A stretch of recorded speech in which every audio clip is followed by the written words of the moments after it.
morning everyone. Ikot-ikot po tayo dito sa bukid. Ayan, wala na pong mga palay dito. Paghapon madami po ditong mga batang naglalaro. Nagpapaputok po sila ng buga. Parang New Year na po dito. Ayan. Maganda pa po yung sikat ng araw. Vitamins pa po. Kaya maganda maglakad-lakad. Ayan. Ganda ng mga ibon, nagliliparan. Ayun guys, so ang daming mga white na bird. Dayo lang po yan dito. Ang daming mga ibon dito paghapon. Ang sarap po nilang panoorin, tapos ang sarap ng hangin dito. Pag ganitong umaga, mga ibon at saka baka, kambing po yung nandito. Minsan may nag-aararo po dyan kasi nag-uumpisa na naman silang magtalon.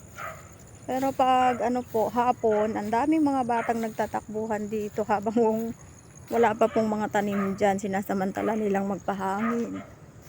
Ayan, daming ibon guys. Pag hapon, sabay-sabay silang nagliliparan. Ang sarap nilang panoorin. Mga dayo pa po galing sa iba't ibang bansa.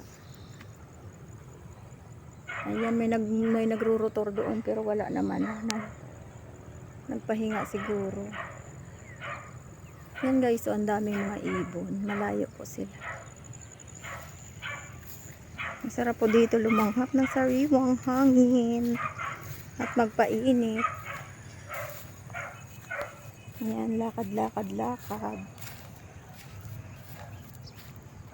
Habang nagpapaaraw. Thank you so much po sa lahat ng sumusuport.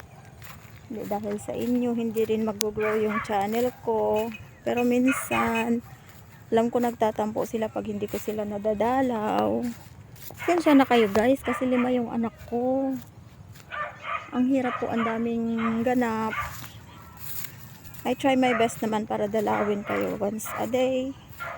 As long as maalala kayo, sinisearch ko kayo. At kahit nagre-replay ako ng 5 minutes at 10 minutes or nag-watch ng videos nyo kung may bagong upload kayo. Ayan guys. Sarap maglakad-lakad. Thank you so much for watching. Thank you, thank you.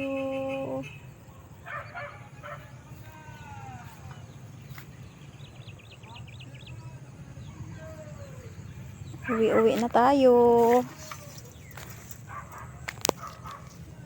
Ayan, ilalagay ko po itong gate.